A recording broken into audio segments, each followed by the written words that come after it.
Hey everyone, and welcome to this explainer. We spend all day, every day, tapping on our screens, swiping, commanding our digital assistants. But let's just take a quick step back. Let's look at the actual foundation of how these machines process all that data. Like, underneath all the flashy graphics and slick interfaces, what's the raw, literal language they're speaking? Well, today we're decoding binary. We're going to explore that fascinating, kind of crazy gap between human language and machine language. All right, to get us started, consider this quick riddle. Why do we humans naturally count to 10, but the absolute most powerful computers in the world only count to 1? Figuring out the answer to this is basically the key to unlocking the entire foundation of computer science. It sets up our central narrative for today, the fundamental, built-in difference between our human biology and machine hardware. Okay, let's dive right into this. Section 1, processing the raw data.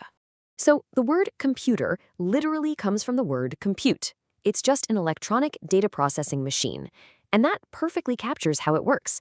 Think of it like a simple 3-step workflow. Step 1 is the data, the raw facts and figures you need to solve a problem. Say, a daily wage of 530 days worked, right? On their own, they're just floating numbers. Step 2 is the process, where the computer actually executes instructions, like multiplying those numbers together. And then, step 3 is the information. That's your useful output, which here is a monthly pay of $15,000. So it's just raw data in, processing happens, and boom, useful information comes out. Moving right along to section 2, the secret of digits. Now, when we look at how we humans naturally represent data, it all comes right back to our biology. The counting system we use every single day relies on characters called digits. But fun fact, it is no coincidence that the word digit actually derives from the Latin word digitus, which means finger or toe. So take a quick look at your hands. The very concept of a number in our language is literally tied to the fingers on our hands, simply because that is the biological hardware our ancestors used to count. Which brings us to section 3, Denary, the human way. Because we have 10 fingers, we instinctively rely on this base 10, or denary system. As you can see right here, the value of each digit totally depends on its position, scaling up by powers of 10. You know the drill. We've got the ones column, the tens, the hundreds, thousands, and so on. We can process a number like 76,854 completely instinctively, without even consciously thinking about all that math happening in the background. But what about the machines? Section 4, binary, the machine way.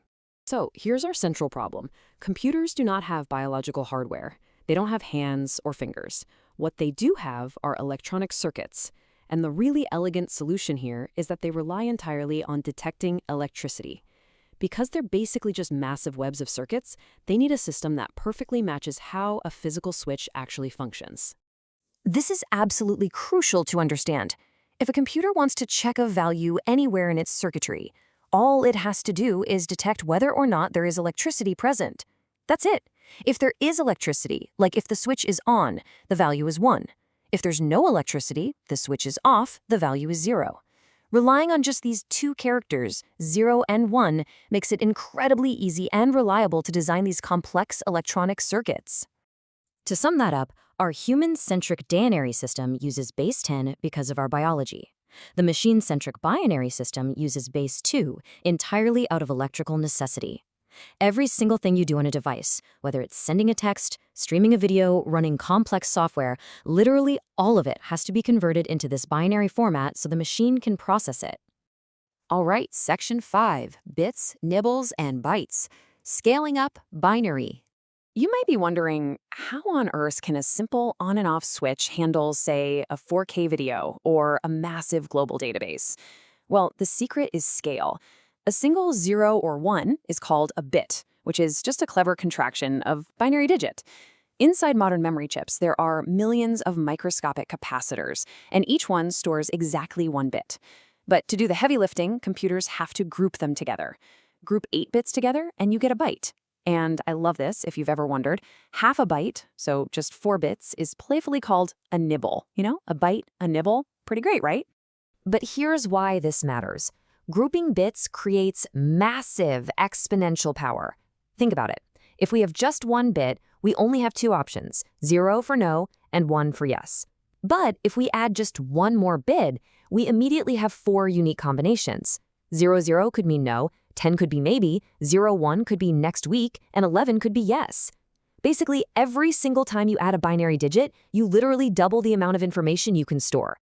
Now, what's really interesting here is that most computers actually store data in groups of 8. Look at this. You are seeing exactly what a single byte of data looks like. You've got 8 distinct bit positions, and each one holds either a 0 or a 1. This highly specific combination right here, 01000001, that is the exact binary code required to store just one single character, the capital letter A.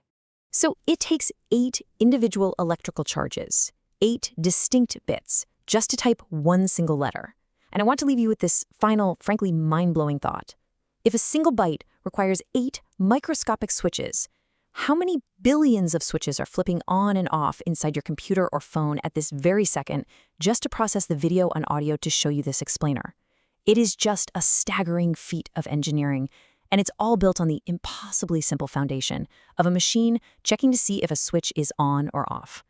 Thank you so much for joining me to explore this wild world of binary. I really hope this explainer transforms how you look at the digital world around you.